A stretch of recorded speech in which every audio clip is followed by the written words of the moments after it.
பட்டாணி இருந்தால் போதும். சூப்பராக ஒரு பட்டாணி சாதம். வாங்க எப்படி செய்யுதுன்னு பார்க்கலாம்.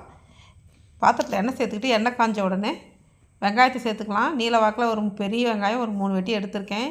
பட்டை, லவங்கம், பிரிஞ்சி இலை எல்லாமே, ஏலக்காய் எல்லாமே நம்ம சேர்த்துடலாம். இதோட 4 பச்சை மிளகா சேர்த்துடலாம். எல்லாமே வதங்கி நல்லா வரட்டும். இதோட கரம் மசாலா, தனியாத்தூள், உப்பு எல்லாத்தையும் சேர்த்து நம்ம நல்லா கலந்து விட்டுக்கலாம். எண்ணெய் பிரிஞ்சு இது மாதிரி மேலே வரட்டும். நல்லா கலந்து விட்டுடலாம் அடி பிடிக்காத அளவுக்கு. இதோட நான் இஞ்சி பூண்டு பேஸ்ட்டையும் சேர்த்துட்றேன். சேர்த்து இதையும் கலந்து விட்டுடலாம். இதோட பச்சை பட்டாணியும் சேர்த்துடலாம். சேர்த்து கலந்து விட்டுக்கலாம். தயிர் சேர்த்துடலாம். தயிர் சேர்த்து கலந்து விட்டுடலாம். இப்போ பாருங்கள், இதோட தக்காளியும் சேர்த்துடலாம். தக்காளி சேர்த்துட்டு புதினா, கொத்தமல்லியும் சேர்த்துடலாம். இதோட கழுவி வச்சு ஊற வச்ச அரிசியும் சேர்த்துடலாம்.